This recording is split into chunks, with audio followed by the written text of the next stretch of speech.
Hello and welcome. Thank you all for joining us. Welcome to the future of sales leadership in the data-driven era. I am Janice B Gordon with my wonderful guest.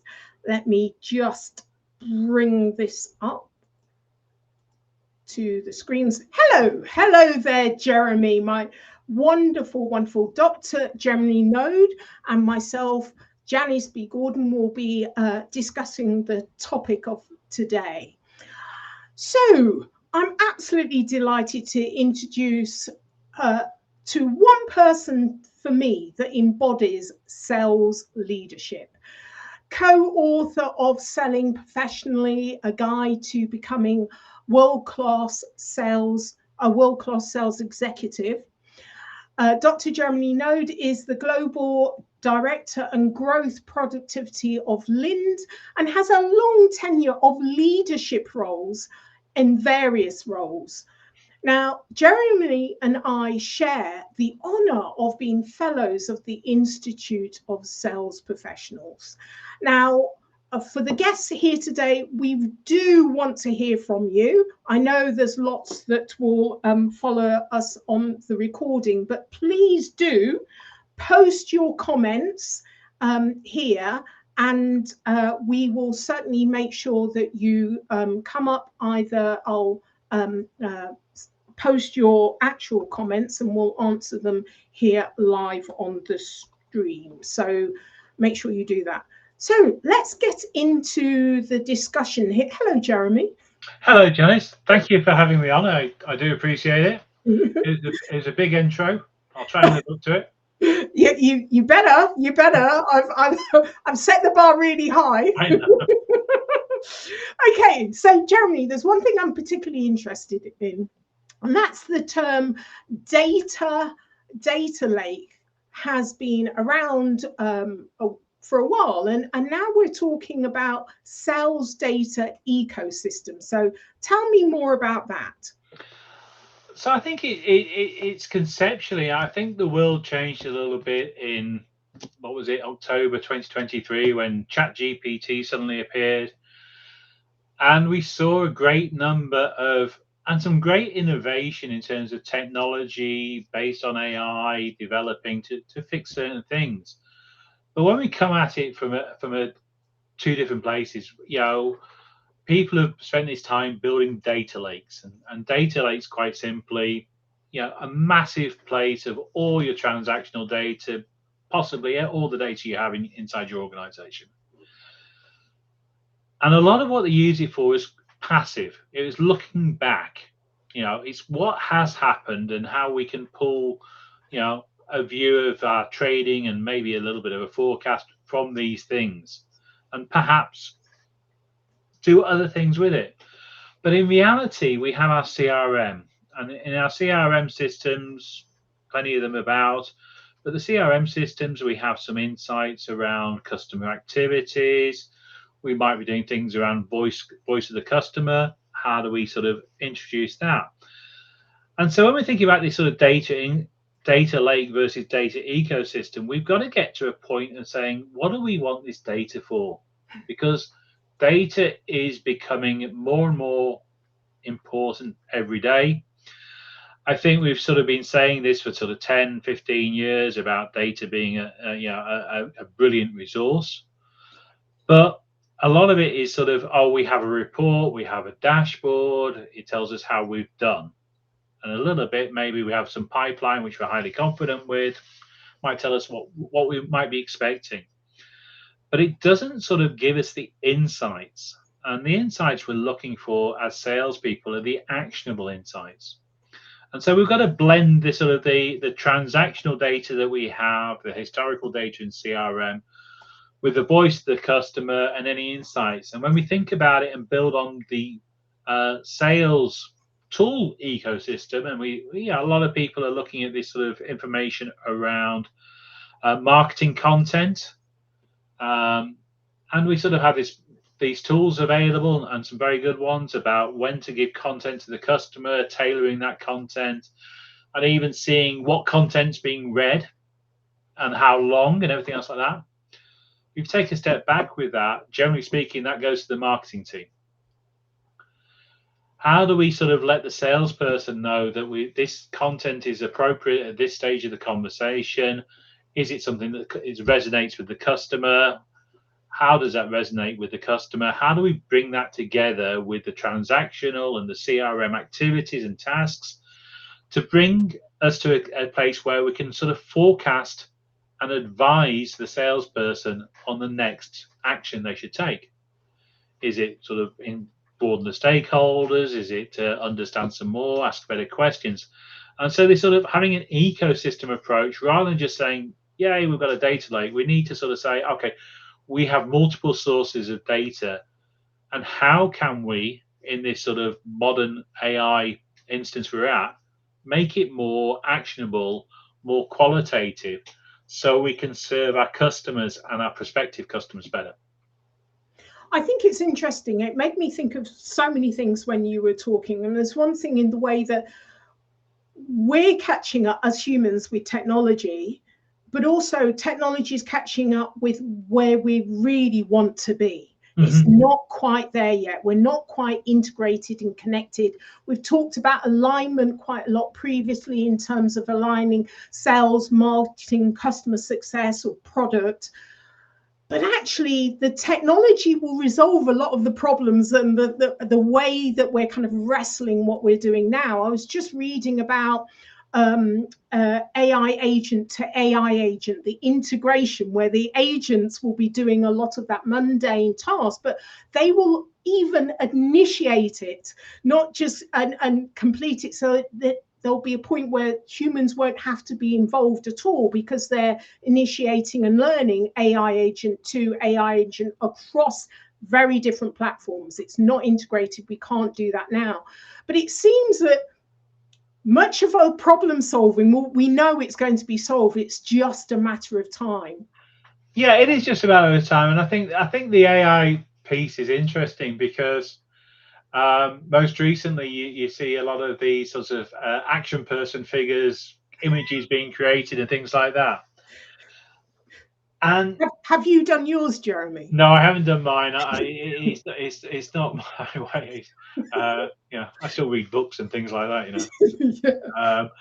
But I think it's about what AI is doing for us. And I saw a great little story, and I'll probably get it slightly wrong, but it was somebody saying that, we've got AI and it can help me write a proposal, it can help me track my leads, and it can help me do this. What it does is it's freeing up my time by taking away the things I enjoy doing. You can't get the AI to do the washing up, but they can follow up the deal for you. And it's like, well, what's it doing for us? And I think that sort of links into this AI to AI piece. And I was looking recently because there's been some chat, and there's a couple of studies, I think one in 2021 by New York University and one by the University of Milan in 23, about this idea of AI procurement. And you go, okay, AI procurement, you think, as a company buying things, you're thinking fantastic. And so I was looking into it and I was thinking about it and I was saying, okay, so the AI procurement, it's a non-human intervention, salesperson to rope AI bot to try and get a deal. And what's it trying to do there is and you go and look at a couple of vendors and they're talking about, oh, we'll get you some costs down, we'll make sure the commercial terms suit you as Mr. Customer. And it just makes, so if you look at it from one side, of your if you're in an enterprise, you're thinking, oh, should we look at this because we spend a lot of money buying things in, and customers can spend sort of half of their spend is buying things in so they can do whatever they do to sell to their customers. And it's about looking for the optimal price and the negotiation, and how do we counter that? I mean, we could, and I'm sure there's one available, we could probably have a sales bot. And then it's even more removed where we're just having this sort of robot war between two bots to try and sort of get to a deal. And the value we bring as salespeople is, or should be, around the value that we can create for that customer. And some of that's qualitative, and so these bots can't handle that. And we've got to be able to move the conversation outside the range of the AI procurement bots back into the business people to talk about, the change impact, the cost of inaction, which you would never get through a concept to a bot, total cost of ownership. These sorts of familiar things could be the differentiator in making contact, having these conversations with companies that have gone down this route, to bring the conversation back to the value we create for your business, because every business creates value for the other businesses. Every business exists to serve that customer the best that they can, help them reach their goals, because that builds a sustainable relationship. And so we've got this sort of mini arms race with the AI, sort of what can it do for us, what other people are using, and I don't know whether you call it attack and defense or whatever, but from one side of it to the other. And a lot of executives are thinking about AI and thinking it's going to be a differentiator. And I think it's rapidly turning into a hygiene factor, because everybody's going down that route, and therefore we all need to have the AI information, we know deals and that sort of thing. So I think that's interesting in terms of where we go with some of the sort of need to have this back to the data ecosystem. We need to have the qualitative, humanistic pieces to make sure that we continue to build the relationships with our customers, and not be commoditized, and not be sort of resulting in sort of some bots somewhere are doing some things and we just have to sign a check or sign a contract. I think this is interesting from a sales leadership point of view, in terms of what are the key skills that we need to stay ahead. And one of them is, obviously, is data fluency. But then you've talked about this kind of humanistic side of it. So, what are those skills that sales leaders themselves, not for their team, but themselves, do they need to stay ahead? I think they have to stay away. Yeah, there's a piece of staying on top of where it's going, and many of the software vendors do a fabulous job of keeping people informed about the latest improvements that they've done to their things. But more than ever before, a sales leader has to have this forward-looking view, and it's not sort of necessarily the optimism and the forecast, the pipeline side, the dashboard reports. Less important. We still need to keep score. We still need to make sure we're hitting our objectives. But we've got to think about the forward-looking things, and we've got to think about how we can build a sales organization that can handle the data, both at a superficial level, but at a deeper level. And again, it's applying some of the older concepts around information. So, triangulation, been going hundreds of years. 2 points you can work out. 2 points of where you are on the map, you can work out pretty much where you are. But with all these things about the buyer intent, the pipeline velocity, the deal health, we have to sort of not dumb it down, but we have to build that ability to understand the insights that are being provided to us to make sure we choose the next best action. And therefore, as a salesperson, it's not necessarily about we've talked about different things. We can be servant leaders, helping the people move along. We have examples where people still want to be superheroes and dive in and save the day, and do the deal for everybody. But it's not about that. I think it's about making sure that our people have the ability to do that. And so it might be less about leading in a traditional way. But where I'm thinking, and where some of the research is going, is, okay, if we move it to being a conductor, and I'm not meaning on the bus, I mean, getting the orchestra in harmony, every person in that orchestra is a skilled person. They have a precise roadmap in terms of the musical score in front of them, but you still have a conductor to make sure that they keep on track and make sure that they act when they need to act, hit the drums at the right time. And that sort of orchestration around it is going to be a key skill as we sort of rely more and more on the data, more and more on these sort of software tools, AI, machine learning, whatever it may be, to move our objectives forward, whether that's sales or account management or customer service. And so we've got to think about, okay, if we're going to be a conductor rather than a leader, what do we have to let go? How do we sort of embody the trust values within the team to say, okay, these are the information, this is the data that you need, but what's my mindset in terms of saying, okay, and sort of what's the guardrails?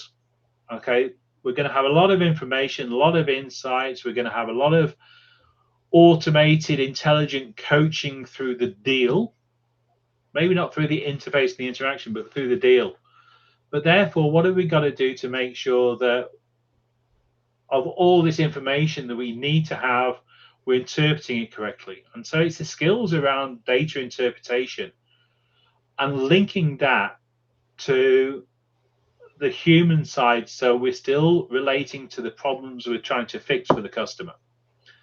And so, yeah, I think it's about possibly being less into the detail and more on the macro, and trusting the process and making sure and building the capability in our teams to make sure they are comfortable with adopting this technology, accepting and being willing to accept these insights coming through these systems, and see how it goes. It's interesting. Again, I've got a thousand questions. So what would be the difference? We've got the whether it's CRO, sales leader, they've got so many titles now, growth leader, of the role becoming too big. They're conducting and the orchestra is too big. There's too many moving parts. So that was my one thought. And the other thought is, okay, well, what's the difference between this conductor and the CEO conductor? Exactly, and things are going to blur.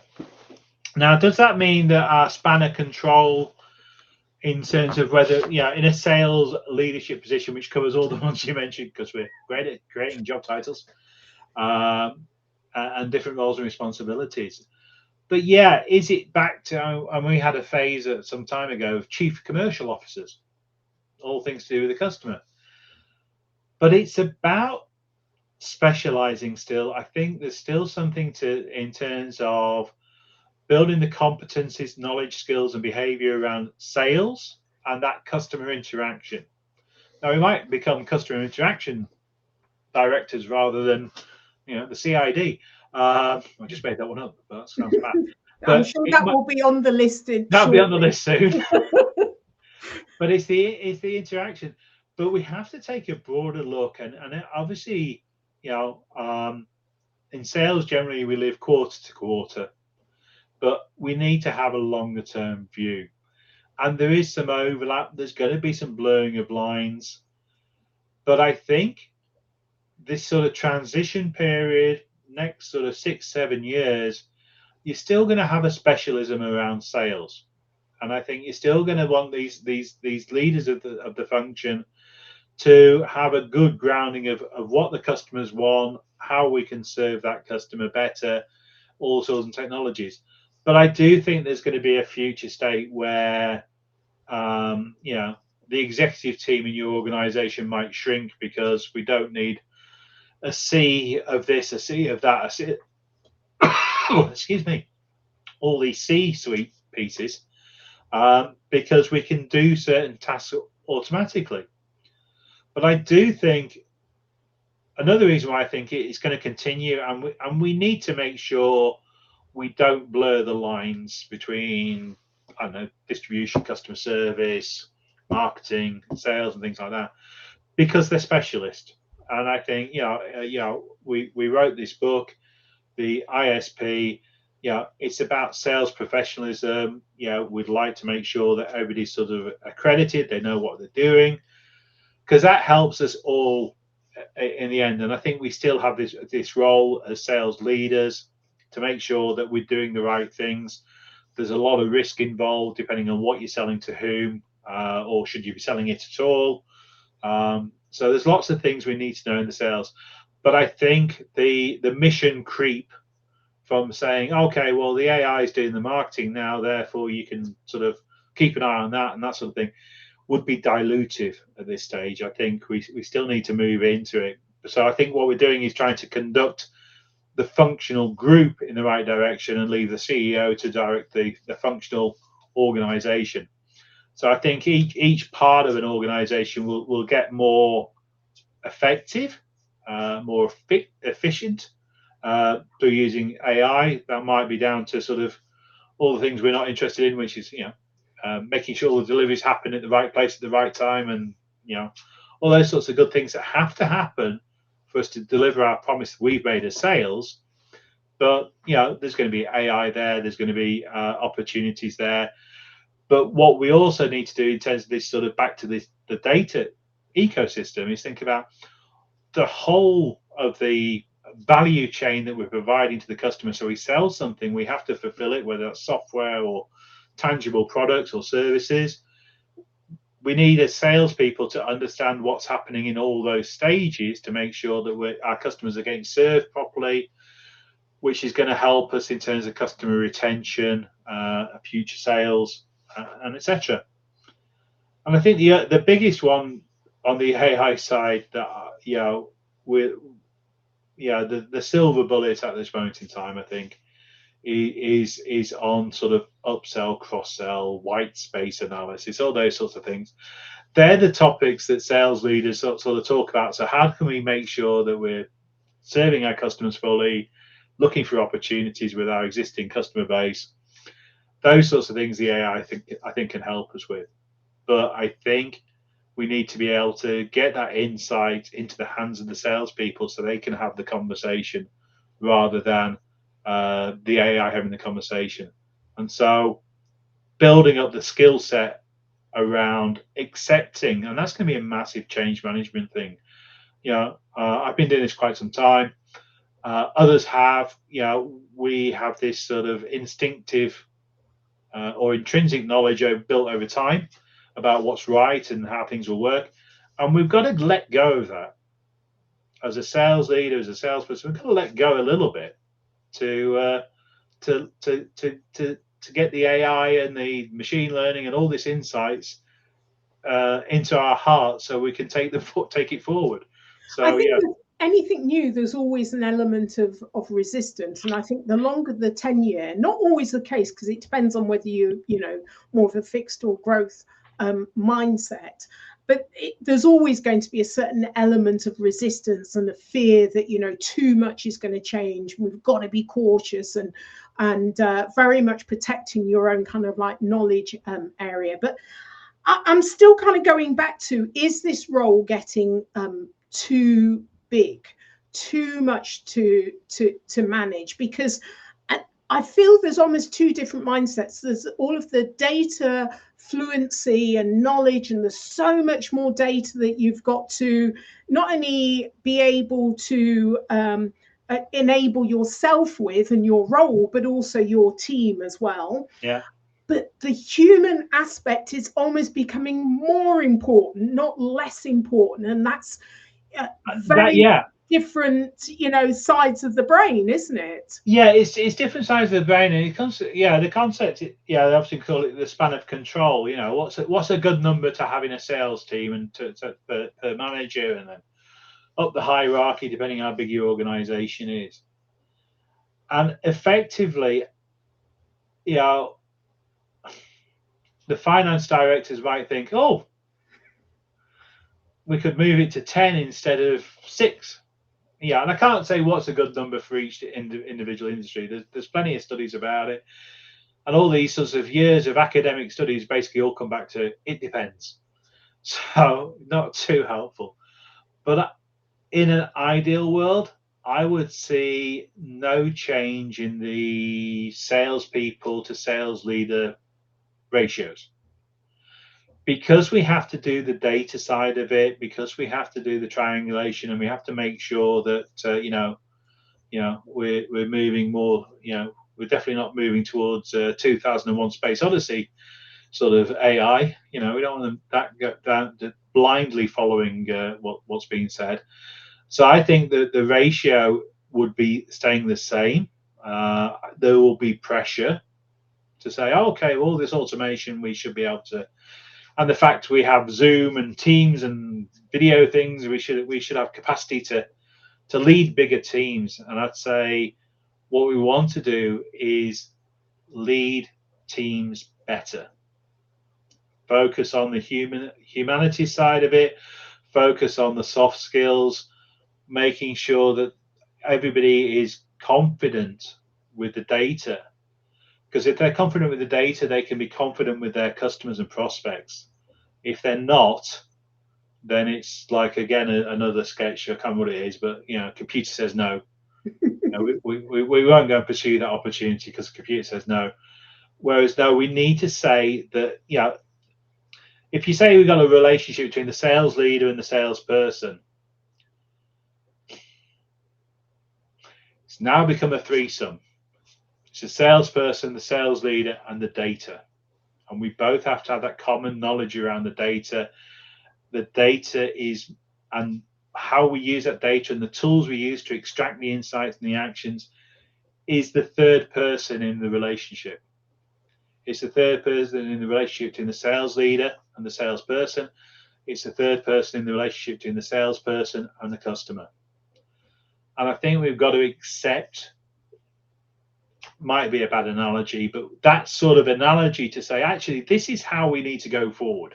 We need to go forward and say we are consciously partnering with the data and the tools and the systems and the wonderful solutions that the vendors are providing in this space, to say, okay, we have to trust it. Therefore, we have to have a relationship with it, and we have to keep it close to make sure it's helping us. But it's whichever way. There's now three elements to any sort of business relationship in sales. Do you know what? I actually think that's a really good visual to have. And what is the key thing that's changing the relationship for sales leadership? And it's actually about allowing the space for that third person, which is the data that's going to enable the other two elements that we're used to, the leadership, the command, the control, the conductor, and the team. But the other element, the other person in the room, it's like we always used to say the customer's always got a seat at the table, the customer's in the room, but the other is the data. And whether that is through the ecosystem, whether that is through the AI agent to AI agent, but each one of the two elements, the leader, the team, needs to be able to communicate really well and have a conversation with that third person. And I love that kind of idea of the third person is now in the room and it's the data person. That's it. See, well, we've got a conclusion there. There we go. Look at that. I'm going to remind everyone of the next live session that we have got. Just go on to my LinkedIn channel. It hasn't posted there for some reason, so I might have to reload it. But it's the 20th of May when we'll be talking about mapping the GTM execution to the CEO vision. And we spoke about the CEO and the changing. It seems that one of the key things, we never get enough time to talk about everything, but one of the key things that you implied was going to change is the C-suite will get smaller. Whereas actually the data has shown us it's got larger. It's gone from typical 8 to about 11. But actually it's quite interesting. Your view is that's going to get smaller, but the team, the size of the team and the ratio to lead in the revenue area is going to remain the same. So all of the people that are fearful about their jobs because AI, well, Dr. Jeremy Noad has said nothing's going to change. You can relax. Nothing. I think I probably said nothing should change. Okay. Yeah, it's a people thing. I don't sort of disagree. But it wouldn't surprise me if we've got CIOs and CAIOs or something like that now. People are focusing on it. They want to give it the highest profile. but I think as it becomes integrated, we will shrink these sorts of decision-making groups back down to it. But yeah, I genuinely believe that whether we have forward-looking companies running sales organizations, they will recognize that we could do more with better rather than trying to do the same with less. Yeah, yeah. And I think it presents a huge opportunity for more with better. Brilliant. All right. Well, I think that's a wrap. Thank you so much for sharing your knowledge and experience on this live, Jeremy. It's been great fun. And yeah, thank you to the audience as well. And please, even if you listen to the recording, do post your questions. I always go back in and direct people. But anyone, please make sure that you connect with Jeremy on LinkedIn, and you can ask him questions directly as well. So thank you so much for being a guest on the live session, Jeremy. Thank you very much.